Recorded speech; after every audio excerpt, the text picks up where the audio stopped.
Hello, everyone. How you doing? Welcome to HockeyBuzzcast on a Tuesday. It's Russ. What do you got going on today? Well, I was going to talk about baseball, but then something very important happened, and Okay. this is a really important subject. I can't stress enough how important this is. Kit Kat apparently is coming back out with a pumpkin Kit Kat. Now, I didn't even know they had one last year because, again, the market got so flooded, you can't possibly keep up with it all. But so I looked at it, and it has pumpkin cream.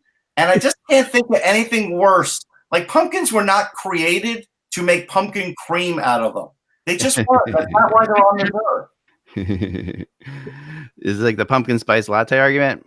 It's worse. It's worse. I think it's worse. No. You have to remember, Ak. When the pumpkin spice flavored Oreos, or pumpkin spice flavored like coffee mate. Now that one's at least acceptable because people like pumpkin spice lattes, so I see where they go. But to make everything pumpkin spice candles. Yeah, I mean, it's just the next thing is going to be the Cricket Cat. It's like people at Kit Kat are out of. There's a bunch of like when my wife came back from Korea last year. They have a bunch of them over there. Like just even like crazier ones. Kimchi cat. Like they have wasabi and and all kinds of stuff over there. So they've got all kinds. You know what? I'll even give wasabi over pumpkin. Nobody wants to eat pumpkin cream. It's just it sounds gross. Yeah, I'm fairly daring when it comes to like different potato chip flavors. I know Lay's does their variety of potato chips, and there's I don't know, I can't remember the name of the company, but they do kettle chips, and they do wasabi ranch. And like, okay, I would try it just to see how bad it is, and then never go again. But really, the only thing pumpkin I like is the pumpkin shaped Reese's peanut butter cup that they sell at Halloween, because it's not pumpkin. It's it's just a Reese's peanut butter cup pumpkin. Right, it's shaped like a jack-o'-lantern.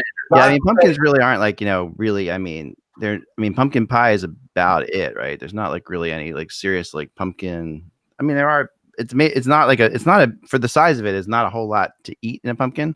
Right. It's really more of a decorative thing. It is more of a decorative thing. It does take a lot of pumpkin just to do anything. But like what Mike said, if Reese's ever F's with the peanut butter cup, you don't want to be around that day. They've already done that to an extent. Not but not with pumpkin. No, not to change the flavor, because in the heart of the Reese's peanut butter cup is the peanut butter. You can't screw with that. But they've done everything else. It's white chocolate on the outside. It's dark chocolate. It's now Reese's Pieces mixed into the peanut butter. Can you just leave it alone? It's good. I listened to a podcast called Stuff You Should Know, which is it's one of the top podcasts out there. You'll see it. I don't know if you ever listened to it, Russ, at all? I have not, but I've heard of it. Yeah, so Stuff You Should Know. They basically take like anything, any topic at all, and just go into it. Like there was one the other day on the latest one is about the move incident in Philadelphia, where remember they dropped a bomb on the remember this, Russ, when we were younger? There was a group of people like hauled up in a Philly apartment, like a cult type thing called Move, and the Philadelphia police dropped a bomb on the house. Oh no, I didn't know about that. And there was a whole big fire. Yeah, it's back in the 70s. Anyway, Stuff You Should Know is really interesting. And the other day they got into one of the more interesting topics that I've ever heard, which is tortilla chips and the beginning of tortilla chips. Okay. Which is like which is kind of bizarre, because I think of tortilla chips as being around forever, that they were always like something that always existed. Mm-hmm. And yet they really didn't. I mean, they talk about how Mexican food is really a very new thing, and even they said Mexico, it's not.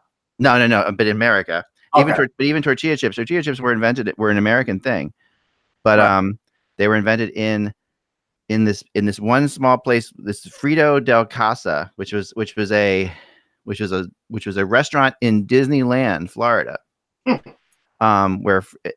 which is where they invented Fritos. And then somehow someone took like the old tortillas that were and fry them up, and they ended up with this tortilla chip thing. And because now like salsa and tortilla chips, it's a commonplace thing for everybody. Yeah. But when we were kids, no, we're not too old, but that salsa didn't exist. I mean, I don't remember. What year do you think the tortilla chip came in? What year? The year that they were saying like it actually was like mid to late, like mid 90s in that range. No, 1940s. Well, yeah, but I mean in like popularity, like In the Los actual Angeles, 1940s. 1940s in LA. Well, okay, let's just say this. Okay, well maybe yeah, but it took forever. In everywhere in the United States. Okay, I'll give you that. But Yeah, I mean it took. There was not. They said in that the year 2000 there were very very few. Like they said something like 2 or 3 Mexican restaurants in New York City. Like that's how like New York City Mexican restaurants. Think about that. Really, there weren't any. And about 5,000 Italian restaurants. No, yeah. No. This is the thing. When we were kids, so we were talking late 70s to early 80s.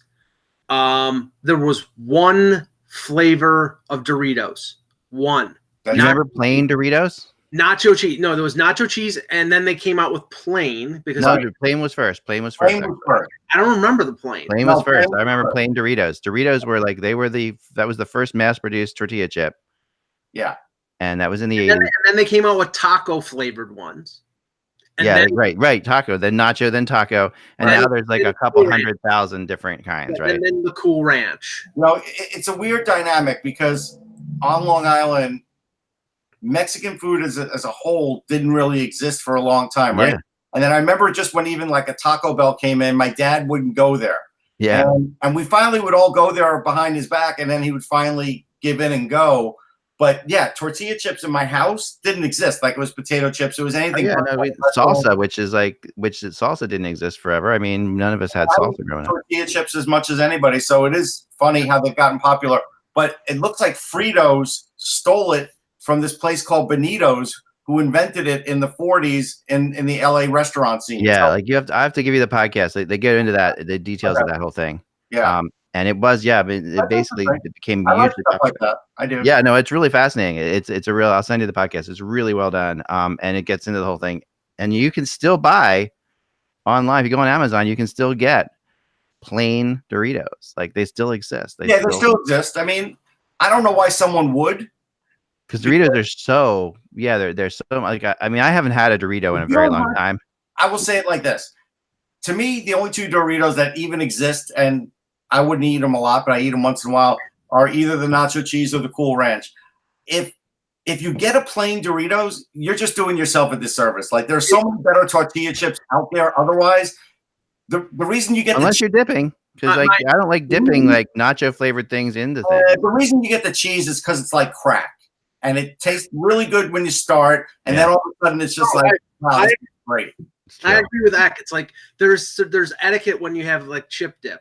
You cannot have something like a nacho cheese and dip that into a chip dip. No, that would be. What you do is get the cheese all over the chip dip. Right. Yeah. Yeah, that would be ridiculous. Yeah, someone in the chat room says we should do pumpkin spice Doritos. There you go. That's putting it all together, guys. Yeah. If you have a plain chip though, my go-to plain chip is not going to be Doritos. No, it's Tostitos or not even that. No. I'm going to go fancier, more organic, something stone ground, something Doritos doesn't even do. How about I'll tell you what, and I'm not a big fan of Whole Foods at all because it's just ridiculously expensive. It is. We nicknamed it Whole Paycheck around here. We don't use it. We don't go to Whole Foods. And they say, what's a group of Democrats? What do you call a group of Democrats? That's a Whole Foods. The Whole Foods.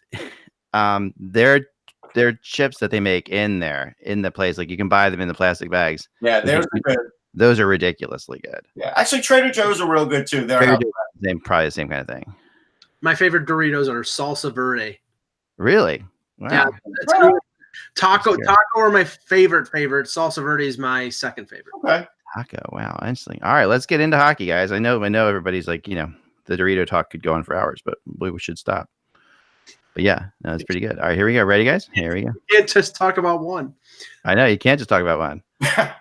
I was in one of my long driving trips recently when we were coming back from the West. I was trying to stay up late at night, and I had the first time I've bought a bag of Doritos in probably 10 years because I was at a rest stop to try to stay awake. I bought a bag of Doritos, and it is crazy. It is crazy how addictive they are. All right, here we go. Hello, Hockey World. It's Tuesday, July 23rd, 2019. I'm not Mitch Marner. I'm Russ Cohen from Sportsology. And I am Eklund, and you're watching HockeyBuzzcast on HockeyBuzz.com. You can drink if you had Mitch Marner and you're playing the Mitch Marner drinking game. Watching the HockeyBuzzcast on HockeyBuzz.com. This is the podcast that comes every Monday through Friday, as long as you guys want us to keep doing it every Monday through Friday, to fill you in on the comings and goings in the hockey world. And yeah, we got a lot of interesting things to get into today. We've had some stuff happening here. Well, but the one thing I want to start with, I mean, we have to start with the signing that we had today. Yeah. Which is not like I wrote today, and I honestly do believe this might be the best signing of the summer. Like might go down as one of the best signings of the summer in retrospect. Like, and Colton Sissons signing for less than $3 million a year for 7 years. Well, Russ has a little bone to pick with that, and I'll say this just to start off. Hmm? The AAV on this contract is $2.85 million, which is respectable. Yeah. The term is ludicrous. And we looked at the record of David Poile when it came to long-term contracts. And this is par for the course. The Johansson deal, the Ryan Ellis deal, the deal for Victor Arvidsson. He likes the long-term deal when he gets an AAV that's favorable. Yeah. But for some of these players, it's a good move for the team. Arvidsson at 4.25, a guy who scored close to 30 goals or over 30 goals 3 times in the last 3 years. That's great bang for the buck. But Russ, you look at the stats of Sissons, you look where he is, what age, and then you see 7 years, and that's where somebody could have a problem with it. Yeah, I mean, look, he's a good gritty player. He's good on faceoffs. He had a career year last year, and I think again, we've talked about this a lot in the last 2 years, players getting these sort of ridiculous term deals when they have a career year. I don't think he's ever going to get more than 15 goals. I don't. I actually think he's a complete product of the Peter Laviolette system. That's what I honestly think. Might be. I mean, I mean, remember this thing. I mean, I always think of him as, the guy who got the hat trick against the Anaheim Ducks, right, in the playoffs. And that was the enormous moment for Nashville. So there's some history there. He does. He absolutely does. He has. I mean, why I really like this is I'm a Colton Sissons fan. I think he is a product of the system, but I also think he's that rare kind of player that can play on all 4 lines for you, and he, he can step up to the first line. You're not going to want him there every night, but he can step up and he does play better with skilled players, which is interesting. Mm-hmm. And yet he can also play 3rd or 4th line minutes, which is, and a lot of guys who are those guys who can play well with skilled players on the top 2 lines struggle on the 3rd and 4th line. He manages to get his points there. He obviously, this only happens because of the kind of like trust that David Poile has put together in that city. I mean, this is really has so much to do with that. I mean, it really does. Like that Poile, I mean, that a player would do this. I mean, it's an interesting. I mean, to me, it's. I don't even know. I'll be honest. I don't even know if I'd want him on my team in 3 years. Like, I think this deal you're going to look at the same as Turris, the same as Johansson. And no, because it's under $3 million. I mean, in 3 years, anyone making under $3 million. Hear me out, though. Hear me out. That's the knee-jerk reaction. It's under $3 million. You get 3 guys like that on your team, right. Now you got a problem because the cap doesn't go up as much as you'd like anymore. It just doesn't. And I think everything with Nashville right now, every move is through the prism of signing Roman Josi to a new deal. Oh, no question about it. In this instance, I think what Poile was looking at is if I give him more term, I can spread out the AAV a little more, and probably if this is a 3 or 4 year deal, he's probably making over 3, maybe 3.2, 3.3, something like that. I can spread it out for 7 years. I can get it under 3. That creates more space for Josi, and as Russ says, after 4 or 5 years, he's not serviceable any longer. The buyout is not. I figured it out. If he say he's 4 years and they buy him out for 3 years left in the contract, the buyout would only be under $1 million, but it would be for 6 years, which isn't cap crippling. So I think that's what they're looking at. But I look at some of the other deals that Poile has done. And again, the Johansson deal, I question the Ellis deal, who's now, I think he's 26 or 27, he'll be 30, 33 or 34 at the end of that deal. I mean, some of these long-term deals, a lot of these teams do not want to go 7 or 8 years anymore on some of these players, and that's probably the battlefield that's going to happen when we talk about a new CBA. But I think this is one of the smartest moves by an agent in a long time. I don't have to do anything now for 7 years. It's great for him. He doesn't do anything, and the player, if you're a player in the NHL right now, with like you've got lots of great young talent coming up. You've got the expansion coming on. You really, I mean, he could end up an expansion. He could end up a member, like Matthew said in the chat room. He could end up a member of the Seattle Kraken. You've got there's all sorts of things you have going on with this thing. To me, it's just I am shocked that more players in Colton Sisson's area don't do this. Sign.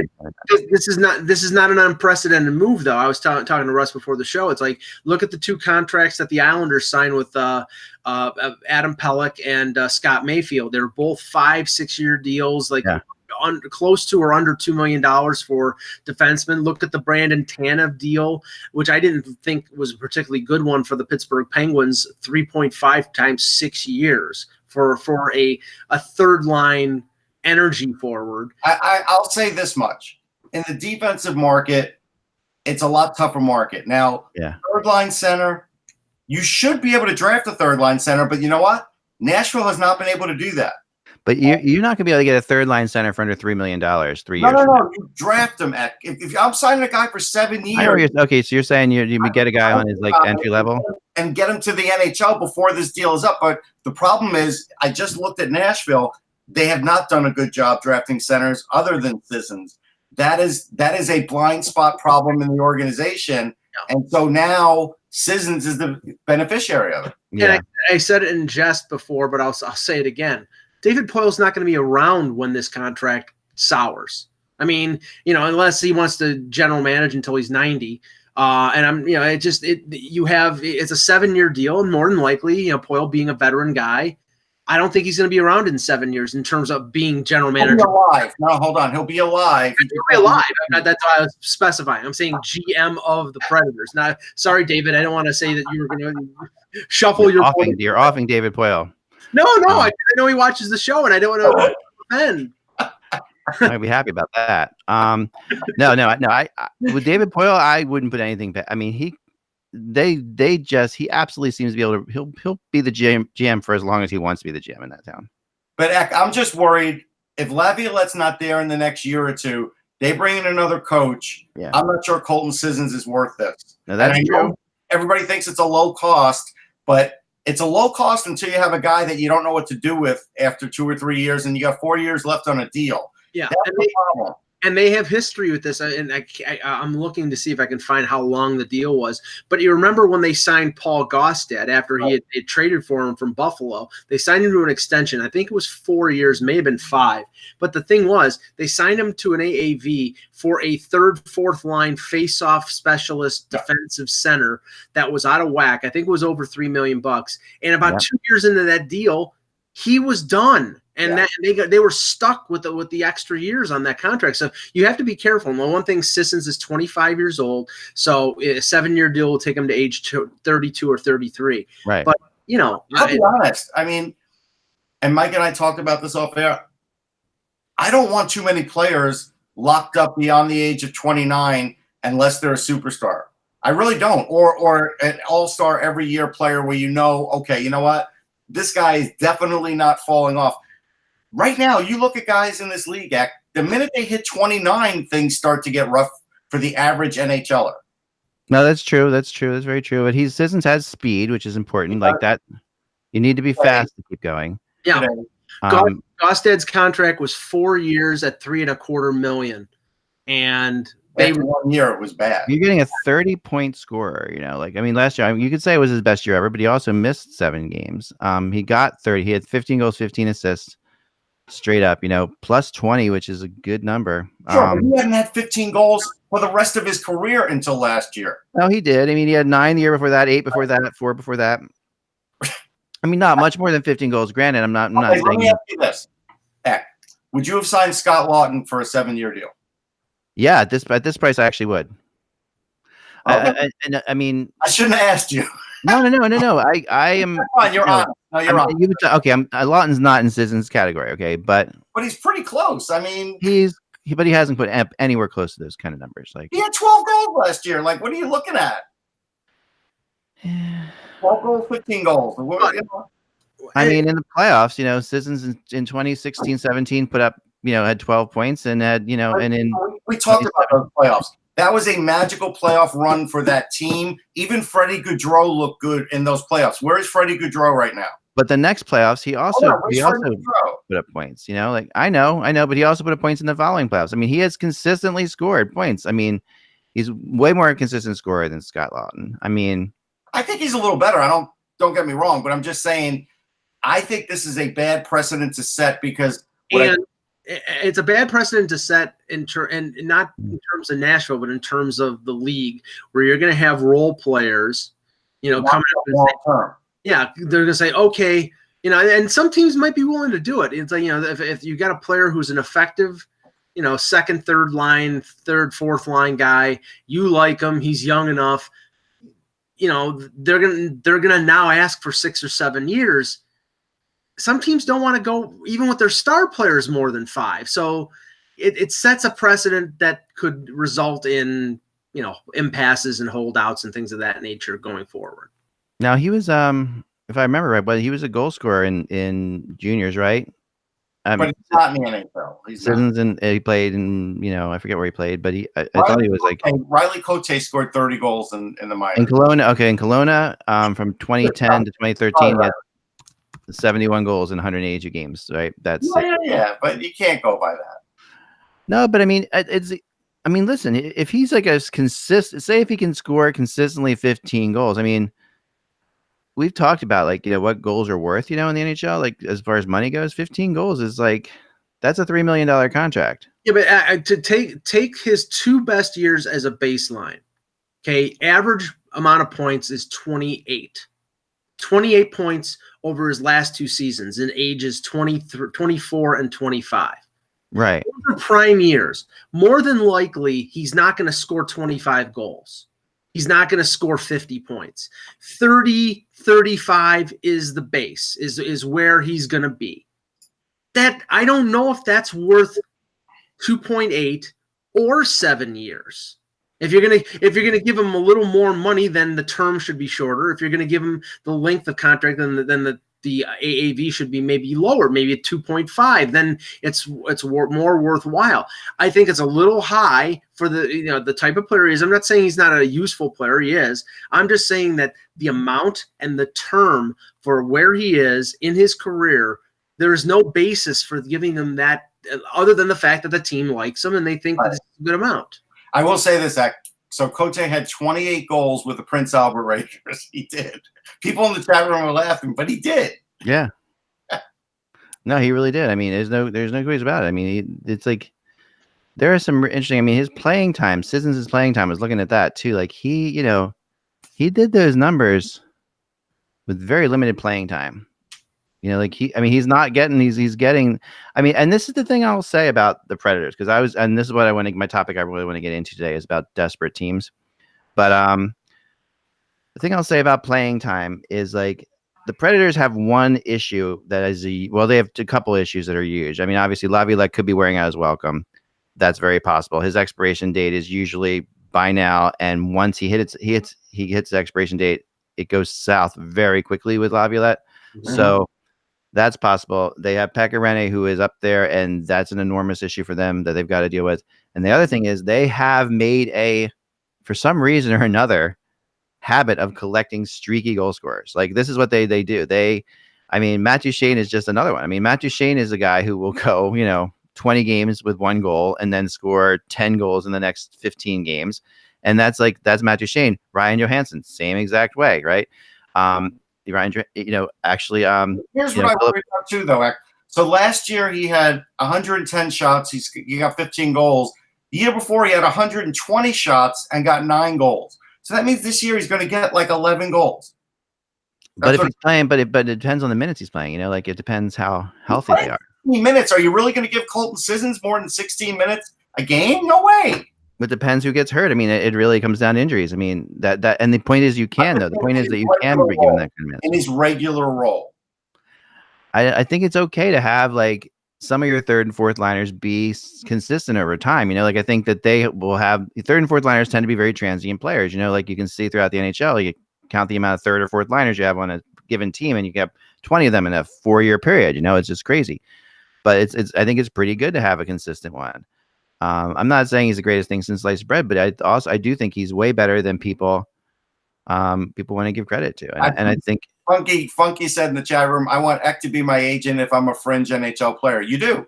I will be. Because I mean, what happens, guys, and I mean, I do. My main sources are agents and players and GMs, and so these are the people I talk to. So I can tell you that I've been saying to agents forever that contracts like this need to be signed. That if you got to do right by your player, and if sometimes players just have to accept the fact. Like Sissons is not.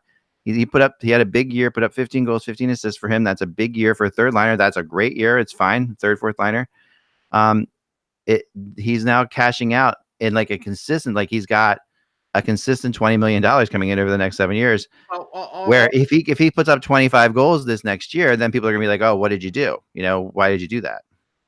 Well, no, but conversely, if he scores 6 goals, then everybody's gonna say, David Poile, what the hell were you doing? But yeah, maybe for 1 or 2 more years, but eventually a third liner who's putting up less than 10 goals is going to be a $3 million player in this contract. No, I disagree. Not in this league. I think in this league, if you want 4 lines of goal scoring, then your third liners now, there's going to be more expectations to score than there were in the past. And I don't think he's scoring that many goals 7 years out. I don't.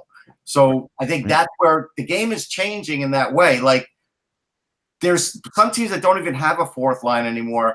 So if I have a third line center now, I may want 18 to 20 goals a year. And the reality of this league right now is that your fourth line more than likely is going to be a hodgepodge of veterans who are taking league minimum and players on entry-level contracts. Because you're paying your core players $8, $9, $10 million. That's the reality. That fourth line will always now, in this current system, will always be pieced together throughout the season. Might be 4 or 5 players, mixing and matching, and then they probably harden on a line of 3 players in the playoffs. But it's always going to be minimum or close to minimum salary because it's the reality. The key you have for a team like Toronto who may be paying 3 players over $30 million. You're going to have a fourth line that you're going to pay probably less than 2.1 million. Yeah.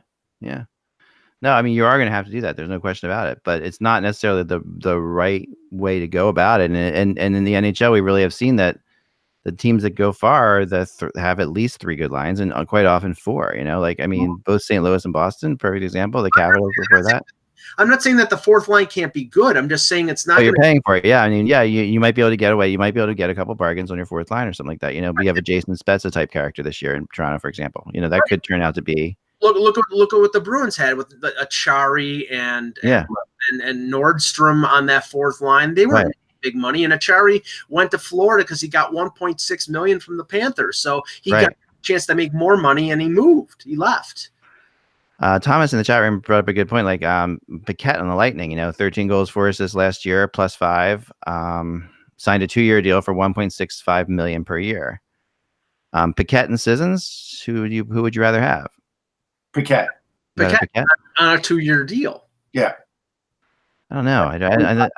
I'm saying he's a better player. I'm saying I think I'd rather have the deal better. Correct. Yeah, he's making $1.2 million less. He's signed for 5 less years, and if he's not as good as Sissons, after next year, after 2021, you can find somebody else. Right. Yeah. Maybe. I mean, I don't know. I mean, there is. I'm not sure. I guess time will tell. But it feels like in my gut that this is going to be the kind of deal that really works well for both people in this situation. And it's rare that you see that because usually they're overpaying or someone's taking a discount. I feel like they both get security, and on both sides need some security. And I think that the Predators want that security too because of the kind of situations that they have going on. Well, I'm fairly sure that David Poile was probably exhausted every phone line trying to find some general manager to take Kyle Turris off of his hands because he's gone out of his way with Turris to try to like elevate him, and like last year when Turris played in the World Championships, I know, Poile was a part of the group that like said could help make Turris a captain of that team to kind of like bring something a little bit more of a profile to him. Yeah, but Turris another streaky scorer. So Johansson, Turris, Duchesne, even Philip Forsberg, a streaky scorer, right? To me, so it's like this is they don't have that solid, consistent scorer on Nashville, and that's a problem for them. But because of things like Poile, where you look at like the Roman Josi contract that's just ending, has been like they've gotten 4 years out of Josi at like ridiculous prices. Yeah. And that's because he does these longer contracts when he believes in the player. So it's time to pay the piper, though. That's the thing. Oh, no, it is. And eventually that has to happen. But with Josi, I don't think anyone cares because they got so much time. That has worked very well defensively and a little bit offensively with Arvidsson because we looked at all these deals. But I think Nashville is at a fork in the road now where they've got to be very careful with these kinds of deals now because they're aging guys. They're not necessarily going to be the same kind of contender in 2 years that they are now. Like those kinds of things are going to start to affect them. Yeah. No, it is. It's good. I mean, this team is very much, and that transitions to what I want to talk about today, which is desperation. And because a lot of what I go through this time of year when I'm looking into rumors and talking to people is trying to find the teams that are the most desperate, because those are the teams that are most likely going to do something. And the teams that are most likely going to step outside the box and try to find creative solutions to their issues. Right. And, yesterday we had a lot of people, I put up a blog in the morning and a lot of people posted who they thought the most desperate teams in the NHL were as the day went on.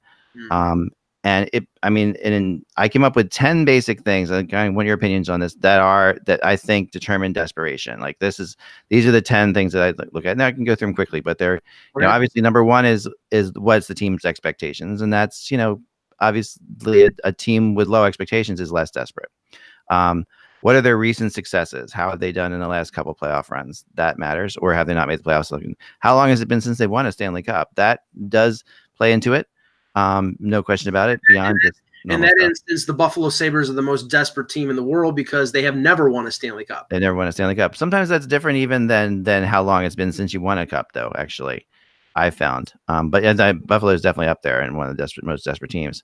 How long has the current coach been there? That plays into it as well because teams with new coaches seem to get a little bit of like a honeymoon period. Like in Philadelphia, with Vigneault, what you're seeing a little less desperate than have they started the season again with Hackstall, perhaps. Sometimes it can be the opposite because the pressure's on them too. So that can play either way. Key players in their prime is obviously a huge thing because that's your window and you want to make sure that you can, succeed when you have key players in their prime. Expiring contracts, how many players contracts expire at the end of this year and how important are they? That plays into like a lot of moves teams make because, this is what we saw last year, for example, with Columbus, like they have expiring contracts and they realize this was their shot. What's the confidence you have in your goalie? That's a big deal, right? What off-season moves did they make to address their issues? That tells you a little bit of how desperate they are. And the final two are how well have their rivals performed, which I think does play into certain teams. Like if I know if the Rangers are doing well, the Flyers are not happy about it, and in Toronto and Montreal they have something back and forth too. Montreal definitely has a little more pressure because Toronto has succeeded. Toronto has a little more pressure because Boston succeeded. Things like that. And then finally, how patient of a fan base do you have? And that is, that varies all throughout the league. And using those criteria, I came up with my top 5 most desperate teams, and I want to see if you guys agree with them. Okay. Number 5, I put it with Minnesota, because the Wild, obviously, the expectations, are what they are. The recent successes have not been there. They've never won a Stanley Cup, obviously. Their coach has been there for a little while now. Boudreau's been there a little while. Key players in their primes or getting close to the end of their primes in Suter and Parise, for example. And goalie confidence is pretty strong with them, I guess. Their rivals have, St. Louis won a Stanley Cup. That's the Stanley Cup comes from your division. That's always a problem. But the fans are pretty patient in Minnesota, but I think they're getting there. Number 4, Buffalo. Yeah. Which is like you said, and I think that there's definitely something with Buffalo, though they're getting maybe a little bit of a reprieve because of a new coach and.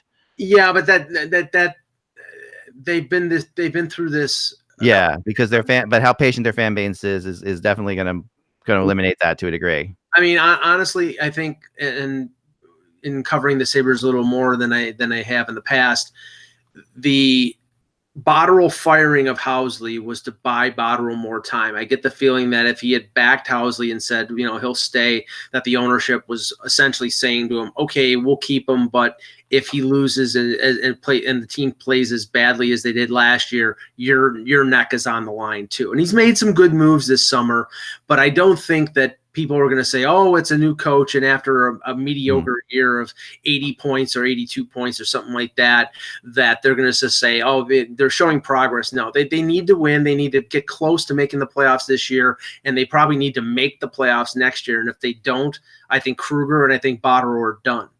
Yeah. Well, Kruger, and maybe they give one more than 1 year. Maybe but 1 more year on Kruger. I think I'm saying 2 years for both of them. Oh, yeah, no. Actually, you're right. 2 years. Yes, you're right. Number 3 I have is Tampa.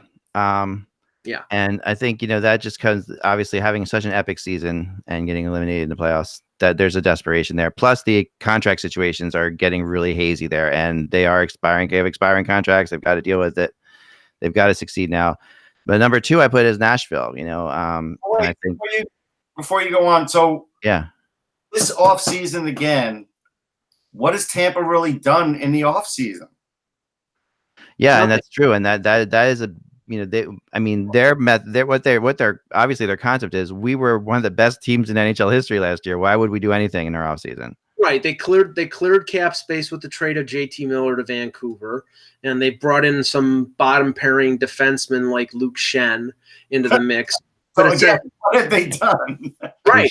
Yeah. I mean, they've sort of kept their powder dry in terms of they've got to spend money on Braden Point, and now they re-signed Braden Colburn at a cheap amount. But I think that they're working now 2 off seasons where they haven't done much. Now I get what you're saying, Eck. It's great to be the champion of the regular season. Yeah. Clearly, they should be doing more in these off seasons. Well, I mean, I think so. Well, Brisebois is in a little bit of a pickle because he's got to get Point signed, and they made that Miller trade to open up some more cap space, and then next year he's got Vasilevsky to sign. That's a huge thing, and that is a big problem, because Vasilevsky could become the number 1 paid goalie in the NHL, right? So next year. Like, if you're gonna try and win the cup, you got to worry about this year. Yeah, you do have to worry about this year, and I agree that they're in a spot as far as bringing in players, though. Like, I think that what Mike's saying there is, sometimes we see, like, you look at those teams that have cap space, and everyone's like, oh, they got so much cap space, but then you look at what they have to do next year, and they only have cap space for 1-year players. Cat space, yes. Number 2, Nashville, and I really think that this is true, and I think Nashville, is the second most desperate team in hockey, because they really have. It always is this arc, right? Where Nashville went up, they got to the Stanley Cup Finals, and then they've arced back down. Minnesota's arc, has been much lower. They got to the playoffs, and then they arced back down. Tampa got to the Stanley Cup Final and arced back down. Buffalo hasn't made the playoffs yet, so in this group. And of course, the number 1 team has to be obvious, and that would be the Toronto Maple Leafs, because I don't agree with that. Because every category that I mentioned, they're almost. It almost plays out perfectly to their situation. The expectations. What are their expectations? The expectations of the Maple Leafs are, to win the Stanley Cup.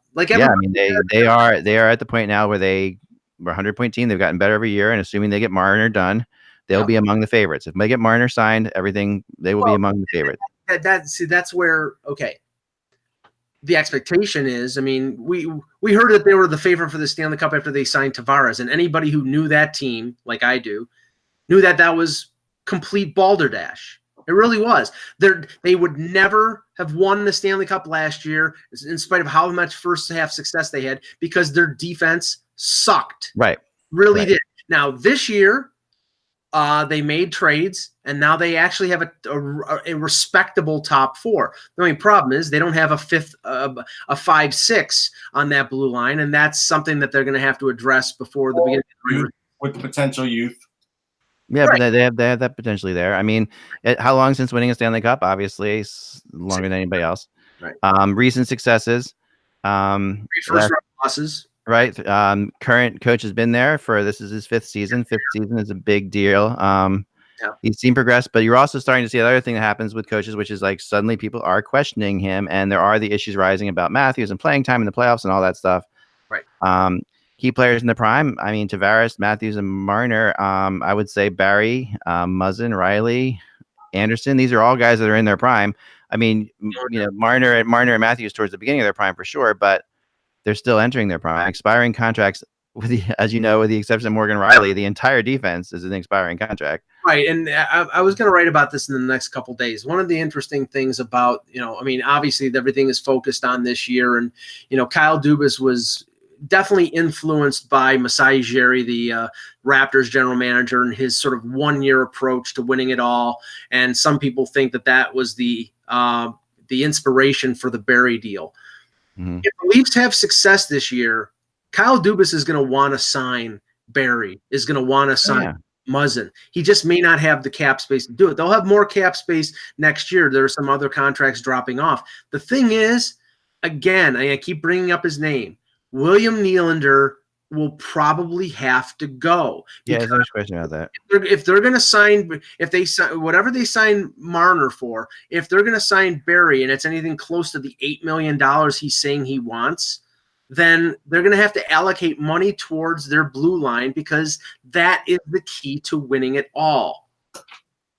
That is the key to winning off of them. I mean, then they're going to have to, and I think Barry's going to want to stay there too. And I think that if they figure it out, it's a great fit for him. I love the trade. Stay where the money is. Barry's another one of these guys that wants. Yeah, you're probably right. Goalie confidence. Frederik Andersen has been solid, but he's been outplayed in Game 7s in the playoffs. Right. Been overplayed during the regular season, which that's because they refuse to address their backup situation. And the PTO for Neuwirth and the Heck, you didn't get to talk about. I know that's a good one, and I think it's a smart move by Toronto.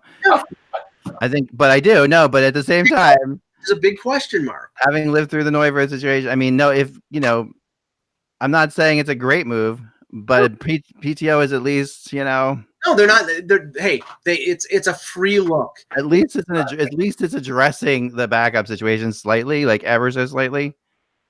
If somebody has laid hands on magically on his groin to I don't know if we want to go there. Yeah, I don't know many. I've never met anybody who's laid hands magically on his groin. Yeah, I'm just saying. Then again, I don't hang out in the right parties either, so I don't know. Well, if he is able to, and this is the thing, if he is able to play, say 25 to 27 games, that's the range to keep Anderson to 55. It's either maybe even a combination of Neuwirth and Hutchinson.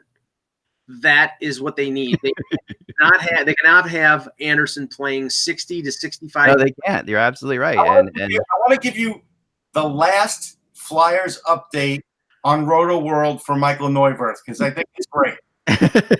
The hope is that Michael Neuwirth, lower body, will resume skating late next week. That was January 3rd.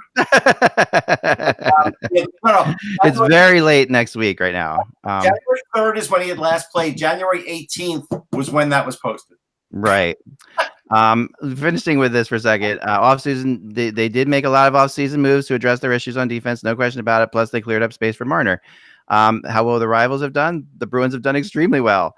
They were within, one game of winning the Stanley Cup. And you could argue that, the series they played against Toronto may have been the reason they don't win Game 7 against St. Louis, because they were dead in that game. They were exhausted. That is the most tired I've ever seen a team in the Stanley Cup final, that Boston-St. Louis Game 7. I think St. Louis beat the crap out of them. That's what it was. They did, but that was as tired as you can ever see a team. For all that was on the line, the Bruins had nothing. And it was just shows that you can do they're only human. It shows that adrenaline can only take you so far. Yeah.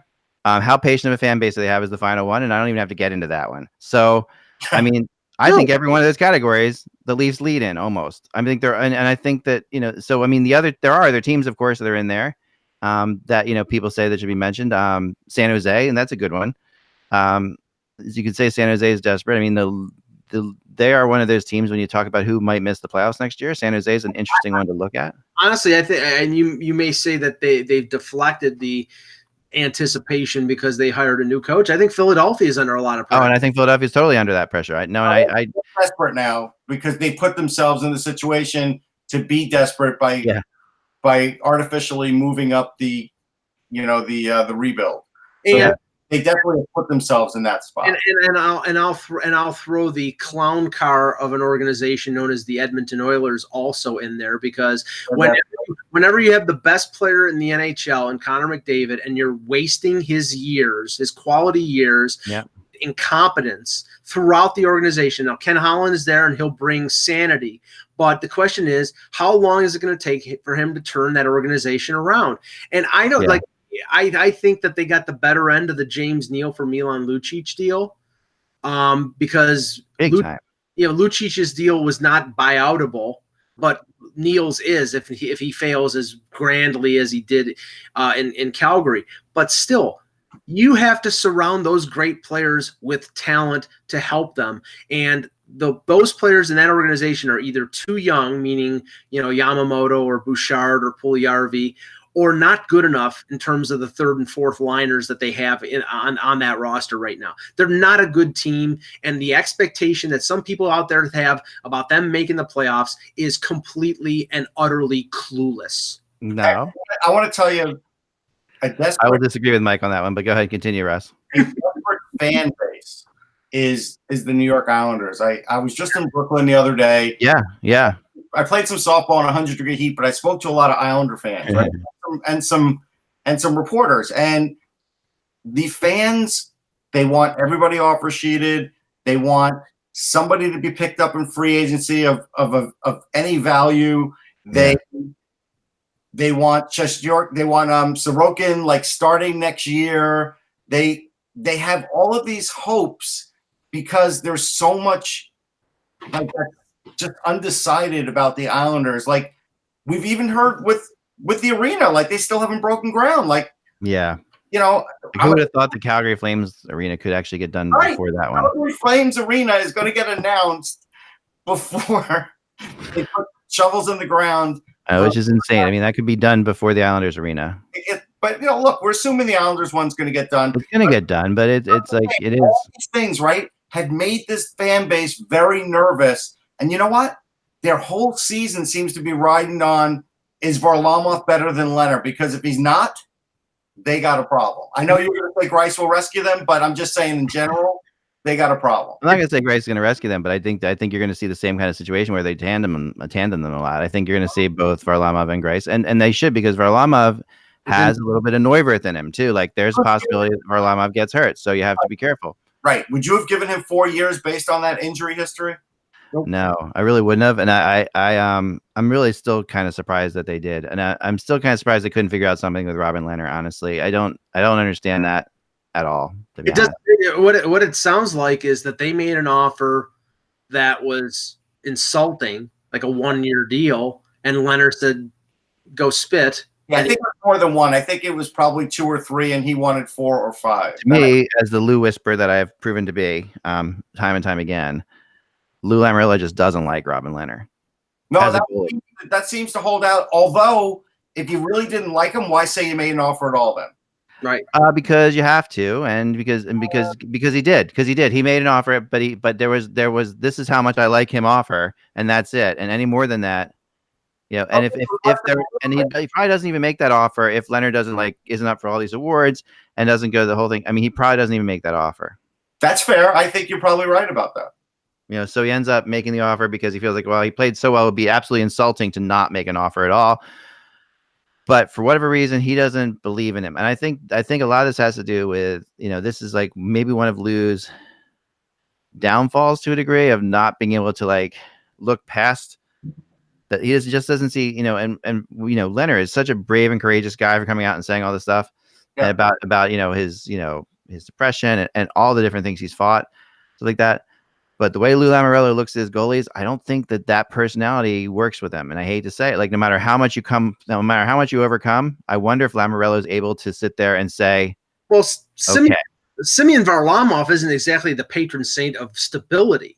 No, he isn't. But he is. I think Lou would look at it. You know, it's so funny. Lou has this thing that he loves incredibly unskilled, hardworking players and incredibly skilled players. Like those are the two things. Like he has he sees Varlamov. Varlamov has like that skill type factor to him. Yeah. He is that kind of goalie. Leonard is a hardworking goalie who does a lot of stuff, but Varlamov is like a real bottom of the, he's a skilled. Leonard's a construction worker and Varlamov. Yeah. And Lou, when it comes to goalies, I mean, we didn't really get a chance to see this too much because Brodeur was so obvious, right, for such a long time. And it just was like Brodeur was such a skilled goalie. Brodeur was everything. Lou loved not worrying about the goalie position in New Jersey and being able to focus on everything else. Let's talk about this deal, though. So yeah, the deal is first year it's $4 million base, $2 million signing bonus. Over the course of the deal, it's a $5 million cap hit straight through, right? Which is too much for him.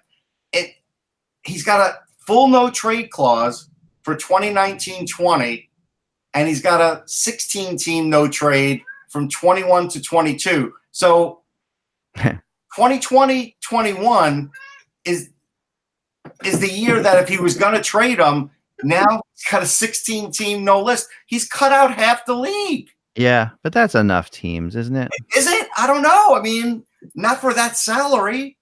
Maybe not. Yeah, you might be. I mean, I don't know. It's tough to say, but I think that's enough teams. All right, let's just take it for example. Let's say he doesn't have a great year next year, so the year after he's shopping him. He's still got 3 years left on a deal at $5 per. That's not the easiest shop. No, it's true. And Grice is up after this year, I believe. So it would make sense they're probably going to bring Sorokin over after next year, right, Russ? It would make sense if he is willing to be a backup and Lou is willing to not have him play in the AHL, which I don't think Lou will do. I think Lou will tell Sorokin not to play in the AHL. Depends how this goes with Varlamov. I mean, if it goes well, then that's sure. what I want to. If it doesn't go well, then, I mean, he didn't, I forget how old Brodeur was when he started playing in the NHL, but he was 21. He was pretty young, wasn't he? Playing in North America. To be fair, we don't even know what Sorokin is in North America. Yeah, no, I mean, it's hard. It's unfair to compare him to like the best goalie of all time, but but at the same time, I think, that Lou wasn't afraid to go there in that situation. So if he sees Sorokin as like, again, if he's sees him as a super skilled, high end talent, then that's something that, he went. Saw that? He would have signed him instead of Varlamov. Yeah, maybe. But how old is he now? Sorokin's probably 25. Yeah, he's 25, right? Yeah. 24, 25. Brodeur was 20 when he started. Yeah, right. That's like that. Yeah, and he was a North American guy. I mean, it's a little different. He's 23, Sorokin. He's going to be 24 and on. Yeah. So he's definitely. Yeah. I mean, maybe that is the plan. Maybe he sees him coming over this year even somehow. Maybe, I don't know. I think Varlamov's signing was. I think he's under contract for one more year. I don't think. Okay. Yeah, 2020. He's not. He can't come over. Okay. I mean, that's. I mean, so and I mean, I think the Islanders are an interesting case as far as desperation goes. Their fan base has definitely been through like the emotional roller coaster, right? They have. If they've been through, okay, we don't have a place, we don't have a home. We're playing in now we're playing in Brooklyn. Now we're not playing in Brooklyn. Now we're playing back here. Now we've lost our best player. Now we got Lou Lamoriello. Now suddenly we were in the playoffs all again. I mean, they've been up and down, up and down, up and down, up and down, up and down. So there's no question that I can see that as a desperation thing to a degree, because they are really, the expectations for the Islanders are, they were nothing, and then they got enough that you give somebody a little. Now they won the world, which is the Islanders. They really won it all, which is, you can't blame a fan base for it all. That's the way things work, and that's the way every fan base works. Yeah. But yeah, they're an interesting one for sure. I mean, the Flyers, I guess, I would say would put them in there as well as a desperate team. I agree with Mike on that one. Definitely, I think that they are, and they have done that. That's a little self-imposed desperation, but part of that also has to do with the window of opportunity for some of the key players being in their prime still, which is and the fact, again, when we talked about this on the show, I think last week, look at the Metro division And other than Columbus, who got significantly worse, and Carolina, who I think most people think have gotten a little bit worse, every team in that division has either stayed on par or has gotten better. The Rangers are better. The Devils are better. The Flyers are better. So, I mean, if the Islanders, they maintain the status quo, which they are doing right now at the absolute best, they're maintaining the status quo. Yeah. They're falling behind those teams. You know, I think the Devils with Subban, with Hughes, with Simmons are going to be a lot better than they were last year. I think the Rangers could challenge for a wild card spot in the East. The Flyers, I mean, who knows? I mean, they could be really good. Chance, I agree. The Rangers have a chance to do that if Lundqvist starts off good again, because he usually does, and their center situation's figured out. If they do that, they probably can. Let's have this be our discussion point for tomorrow. Yeah, that's fine. What teams are going to make, what teams we think will make it, and what teams will fall out, because I think that is a fascinating one. Okay. And I did it the other day. It's really hard in the Western Conference, especially. Did you do it on a car trip? Yeah, no, it was just, you know. Did you do it with your kids on the car trip? I'm just curious. No, I'm just sitting there with my notes, working on blogs. You know, one of them was that, and I'm like, okay, because I do think I don't agree with the Edmonton thing that Mike said earlier, throwing Edmonton out there, you know, but we'll get into that because, you know, I know I'm the Edmonton apologist. I want to be convinced that what two or three teams the Oilers are going to jump. Yeah, no, that is the tough thing. And in the West, the really tough thing, like in the East, you have like the Islanders and you have the Hurricanes. You have two teams you can say, okay, they both made it. Shouldn't have made it, whatever. But the Cats, that was great. The Cat just walked right in front of the camera. The theme song should be Cat Scratch Fever. But in the West, like who? I mean, the 8 teams in the West all feel like they're going to make it again. Like they really all seem like teams that should make it again. I pictured you on the car trip. It's 2 a.m. You're eating your Doritos. You're going around Devil's Curve, and you're like, "Kids, wake up! Do you think Anaheim will make the playoffs this year?" Trust me, Russ. I would do anything to stay awake through Montana. My God, there's like some like you're on this road that I've never seen this before. An 85-mile-an-hour speed limit. Okay, so I'm driving along, 85. All right, so straight and flat. That's why. Oh yeah, remember that everyone's going to drive 10 miles over the speed limit, whatever it is. Right. So I'm getting like the minivan up to 102. You know, like I'm like flying, and you know, in the middle of nowhere, everyone's asleep in the car. I'm thinking to myself, this is how it ends for me. This is how it goes. I'm like, this is like, the middle of the night. I'm driving. I'm cruising along. I'm listening to podcasts to try to stay awake. I listened to one of your podcasts. I listened to the HockeyBuzzcast at one point to try to stay awake. That didn't work. I continued on. That's nothing against the HockeyBuzzcast, of course. But I was trying anything I could. But yeah, it's flying, man. It was incredible. Like, and it's funny because when I was a kid, we used to do all these trips all the time with my dad. And I remember the speed limit out there used to be, they had a sign that speed limit, and then underneath they would say within reason. So there actually was no speed limit on the road. In Montana, I didn't think there was. Which no, now there is. Every road, there's a rule. It's a law that every road has to have a speed limit now. But when you make it 85 miles an hour, when most of the cars, you know, a lot of the cars in Montana that are driving around can't even get to 80 miles an hour. You know, it was just crazy. Oh my gosh, it was fun though. I mean, you can really make up time. Like your whole concept of how long it's going to take you to go 200 miles is very different when you're driving 95 miles an hour. It's like that's a 3-hour trip. Now maybe it's a 2-hour trip. You know, that's pretty nuts. All right. Let me ask you this: when you set the GPS, does it take into account you might be driving 85 time wise? Did you notice that? Oh yeah, no, it does after a while. Like it starts to realize you're an idiot. You know, like it's like it's calculating your time. You know, like where you can go, and it's like, wait a second, man, you're nuts. Well, no, the interesting thing is, since I've been doing some driving recently, is that like Google Maps and Waze, the two map services, they calculate they have the speed limit on your app, so that they flash in red lights. Oh, really? When you're going over. Yeah, that's true with Waze too. Yep. Mm-hmm. Oh, see, I don't see that. I just use the most fun thing to do on Waze, which I just did because my wife is she had to go to do a business trip, so she's driving like 7 hours a day. She doesn't know I did this, but she's going to find out very soon. So you can go into someone's Waze and record everything for like make a turn in 1.1 mile. You can record your own things. And I found this out. So last night I was up really late, just like coming up with the most ridiculous things. It's like, make a left here. It's like, I know you won't listen to me, but make a left here, that kind of thing.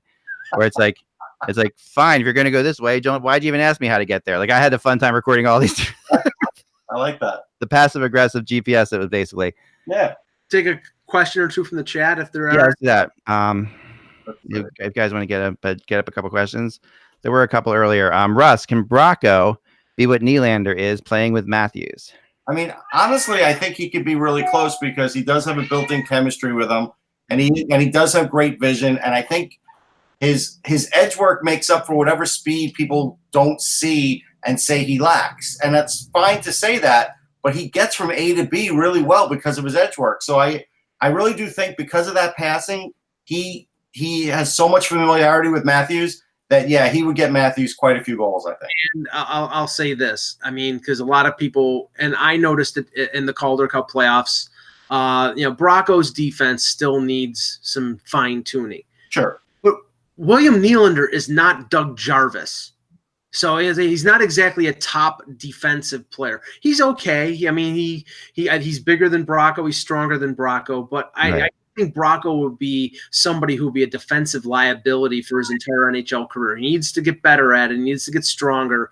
But if the Leafs have to trade Nylander because of cap space concerns over the next year or two, I think they have. There's a reason they kept Jeremy Bracco and didn't trade him in these deals. One, he's on his entry level, and two, he was second in the AHL in scoring. He's going to be a Leaf or in the NHL in the next year. That's a follow-up question that I have to this is, guys, and anybody in the chat room, if you can chime in on this as well as both Mike and Russ.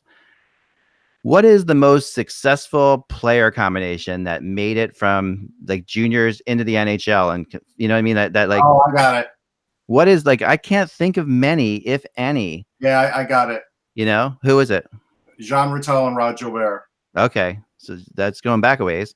I know, but I'm just saying it's the first one that comes to mind. Yeah, that's right. I mean, we haven't seen many though. I mean, and you'd think, everybody talks about it all the time. Like, McDavid and Barachowski, they were talking about that maybe being something that they could get together. Burakovsky, yeah. But not Barachowski, sorry. Well, a lot of people always have connected Jonathan Drouin with Colorado because of him and McKinnon. Right. Yeah, right. We never. And what's funny? We saw that I remember in the World Cup when they were both there. Yeah. In the beginning, I don't think Drouin eventually played for some reason, but they didn't. The Sedin someone put up. Well, that's different a little bit. Okay, so that's their own thing. Matthews, Bobby Clark and Reggie Leach. Did Clark and Leach play together in juniors? I don't know. I didn't know that. I don't know that. I know Clark was from Flin Flon, right? So, well, I think Leach was from Western Canada. He was from Western Canada. Yeah, but there's not like it's funny. Like you don't even see it in the NFL either. Like with quarterbacks and receivers, like there's Reggie Leach played for the Flin Flon Bombers. He did. Okay, so there you go. Good job. I did not know that. I didn't know that either. Yeah, I mean, I'm just looking for the players. I mean, you don't. It's true. I think it also is true that you don't necessarily see too many of these dynamic duos type things in juniors that often. But when you do, like, who was Lindros's? Lindros had one. Oh man, I'm trying to remember. And the Flyers tried to get him a couple times, and they never could. Yeah, can't remember who it was. I'm gonna go way back on this. Let's give you the stats though. For the 59-60 Guelph Biltmores, Gilbert had 91 points. Rattel had 86. Nice. See, that's pretty cool. Like going back. Adam Ziller, Stroman to Brinkat. That's a good one. I mean, that's one that's going on right now, and that definitely has been the case, right? So yeah, that's a really good one. That's it might be with Lindros. It was Rob Pearson, former. Yes, that's who it was. Yeah, and he was a Maple Leaf, right? And he was and the Flyers tried to get him, and Rob Pearson never really turned into anything in the NHL. I'll give $1 to anybody who could tell me Sidney Crosby's who was drafted and didn't make it. Oh, I know this. I've interviewed him too. I have. Don't look it up, Mike. No, I heard keystrokes. I know. I'm not good. If I'm looking it up, that means I can't name. I can't guess it. That was just me trying to get Mike in trouble by tapping my keyboard. Sorry. What, Marc-Antoine Pouliot? No. Danny Rusin. Danny Rusin. Danny Rusin. See, it's kind of crazy, isn't it? I mean, and I want to say he had like 135 points. He had something insane. Well, yeah.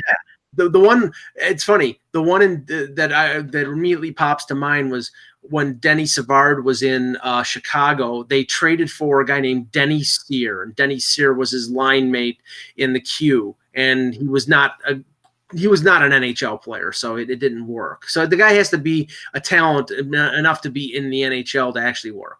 I'll tell you one. You're talking Burakovsky. If Connor Brown ever got traded to Edmonton, you would see something probably. Right. So that's like, I mean, that Erie Otter team, right? That was a ridiculously talented team though, too. Apparently, Russ, the Oilers were interested in Brown, but they were. Holland would not give up a draft pick for him.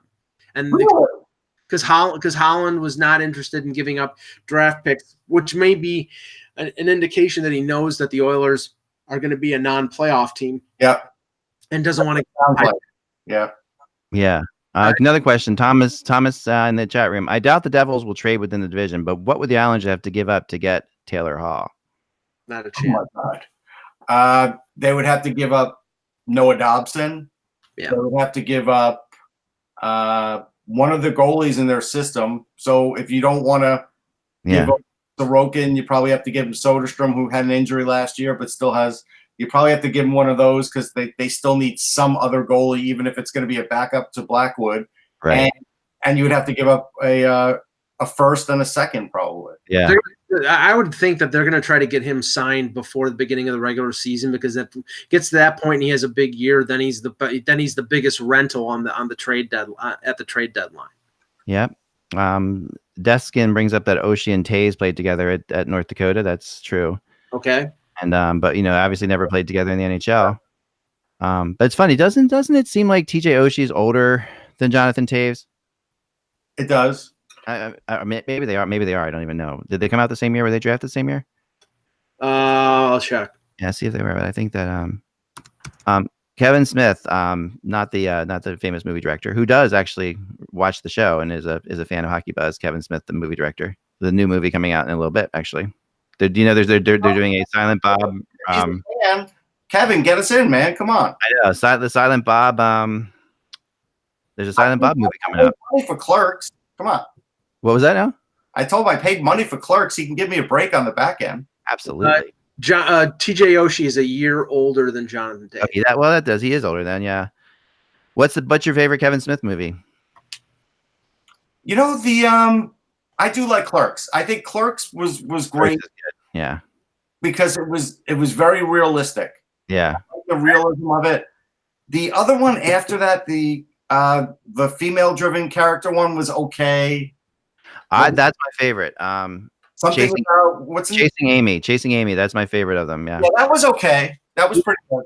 It was okay because she was wearing a Felix Potvin shirt. Right. And anytime you get a hot looking woman, even though she was a lesbian in that movie, anytime you get a hot looking woman, it doesn't matter, in a hockey shirt, things are good. That's like. I would say, God, what was the movie with Damon and Affleck and Linda Fiorentino? Dogma. Yeah, he says Dogma. Dogma is intense. I'll be fair. I don't think I've seen it. I probably should. God, it's hilarious. I wasn't in it. Mallrats is amazing. You have to watch it. If you're going to go way back, Mallrats is nuts. Mallrats has moments. I like Clerks better. Clerks is such a great movie. I mean, Clerks is really good. All right. All right. So next, another great combination, Yakupov and Galchenyuk. Yep. Remember both of those guys, they played together in juniors. And it's interesting, Yakupov, still and who? And Galchenyuk. Oh yeah. Yep, that's for sure. One more question here we have. Let's see. Oh, so by the way, something that I heard as well, a little bit of update on Provorov's contract situation. Yeah. That they're using Ekblad's contract as a model for it. Yeah, we heard drips of that yesterday. I don't see the connection there. Like Ekblad, you have to forget about the injuries, because if he didn't have the injuries, we know what he would have been. there's no way Provorov will ever be the goal scorer Ekblad is. The one year he scored those goals is because he was pinching a lot, and there were a lot of opportunities down low. Those aren't going to be there every year. And it depends on what you mean as by using it as a model. If they're using 7.5 million as the model, then okay, because we just saw a defenseman in Trouba signed for 8 million. If you're talking about percentage of cap, which was Ekblad, what Ekblad's percentage of cap was when he signed that deal, then that's about 9 million because the cap has gone up. So it depends on what they mean by that. Anthony's killing it in the chat room, by the way. He's in a really good combination that is playing together in the NHL right now that played in juniors. Hall and Henrique. I forgot about that. Oh, yeah. So, right? I mean, are they? Henrique's on Anaheim now. Right, but for a little while they did play together, correct? Yes. For a little while. Obviously, Henrique's on Anaheim now. Yes, we do know that. I haven't forgotten everything about hockey. But for a second, I'm like, yeah, because I was so excited that they actually played together in juniors. All right. Are the Islanders still trying to move Leddy? Yes, and have been for a really long time, and I don't know that they're going to be able to. Hey, let's take a timeout on that. If they move Nick Leddy, Dobson's still a year or two away. Who exactly is playing top power play? Johnny Boychuk? Yeah, really. I mean, it's nice to say you're moving Nick Leddy, but who are you putting there? You know who it is? It's Pulak. That's who they're putting. They're putting the big booming shot from the point. Yeah, I don't know if he's ready to do that yet. I think he's close, and I love the shot. Don't get me wrong. I've always talked about Pulak. I don't think he's ready yet. Yeah. Is this true that Randy, our famous Flamester, in the chat room says that Monahan and Gaudreau played together in juniors? Is that true? I don't know. Gaudreau's a U.S. product. Boston College. Yeah. Yeah, I didn't think so. Yeah. Come on, Flamester. It's the Flame. Maybe he's just thinking we were doing combinations. But yeah. Jeez. What's going on? I think they did. So I guess the best one in the NHL right now would be DeBrincat. Yeah. DeBrincat, yeah. And that was wasn't that also the Erie team? Is that right? That was Erie. Yeah. That Erie Otters team, man. That was like that ridiculous, right? I mean, that's just like that team was crazy. Crazy good. All right. There you have it. Giroux and Paul Byron. That's true. In juniors, remember Paul Byron and Giroux were really a big combination in juniors. Yeah. But they've never even sniffed the ice together. I don't think they've played an all-star game together. Right. But the thing about that always fascinates me is when Paul Byron actually does do better than people ever expect him to do as a scorer when he plays. Like he has these moments where he's I actually, it's funny. I have him on my fantasy team, and I re-upped him twice on short-term deals because I like him. He's effective. Yeah, I really think that's that if I was the Flyers, that's somebody I would have looked at somehow. No, I think it's going to go the other way. Someday the Canadians will look to bring Giroux there. That's probably what will happen. That's possible. What's the Canadians' desperation factor, guys, before we leave?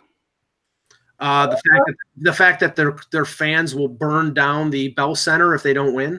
No, you know what? I honestly, I got to tell you, I think right now, Bergevin has done such a good job.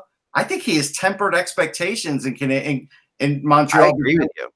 I think they're like dead in the middle. I don't think they're too high or too low. I think that no one expected them to compete for a playoff spot. The fact that they did compete for a playoff spot and only missed by 4 points. See, I think in part the whole Aho deal was to show the Montreal fans that he was trying to do something, but the problem is he made an offer that there was no way that Carolina wasn't going to match. So in the end, it was sort of kabuki theater. He's got, he's struck out in a number of ways. He couldn't even get an interview with John Tavares when he was a free. They're still very much in on Patrick Laine, and I'm telling you that's not going away, and it's going to be interesting to how that plays out. I'm just saying up to this point, they've struck out on every opportunity to get themselves a number 1 or a number 2 center. Kotkaniemi may be that in a couple of years, but we're talking about how they're addressing that externally and not internally. Yeah, that's true. All right, all the time we have here, thought we had nothing to talk about. We ran long. There you go, guys. We appreciate it, as always, for watching the show. Do us a favor. Go to patreon.com/hockey. That's patreon.com/hockey and support the show if you would, because we're trying to decide, and we also kind of want to do something. I wanted to ask you guys an opinion, your opinion out there in the chat room, and throw it into the message board as well on here. we're talking about the summer, and we've always tried to do as many shows as possible. And we were talking about whether we should do 3 shows or 5 shows a week. And we just kind of want to know what your opinion is on that. And if you want us to keep doing 5 shows, help out with Patreon. That would be good. We really appreciate that, because it would just be a way of showing us that you want us to keep doing this. Patreon, by the way, for those who don't know about patreon.com, as someone in the chat room just as you can do it. You do pay via PayPal, that is for sure. And the Patreon is a way to support independent content providers. So we are an independent content provider, and it's just a way of you can pledge per month or per show or per week. It can be anything, like $1 a month would be anything at all would be just fantastic. It helps us, me pay Mike and Russ something, which would be good. Because they deserve all the money on this, because they work their balls off here. And I would like to, we'd like to be able to do more with the show too. So patreon.com/hockey, and go there, and we will, the more interest we get there, the more we can do with it too. So help us out there. We really appreciate it. Otherwise, it's just you're stealing the show basically. If you're not doing that, you're taking something for nothing. You're stealing the show, living off of other people. So we don't appreciate that. Taking the show for free. We are just obviously kidding. Does Russ the Chicken get paid? No. Russ the Chicken diverts all of his money into a special college fund for later. Russ the Chicken does not get paid. Remember, without the buzz, folks, it is just hockey. So you guys still want us to do 5 shows a week? I mean, you guys are into that? Let us know, okay? Let us know in the comments as to what you want, and because we really appreciate that. Yeah, we could take the show on the road if we got enough support. That's absolutely true. Something we'd like to do. Will Mike go on a date with a dude? Someone asks. Depends on the money. No, I'm just kidding. No, not for any. Mike's pretty good. Mike's got so many women he's battling off. You got to really be careful. Mike, you just okay. Remember, without the buzz, it's just hockey. We'll talk to you soon.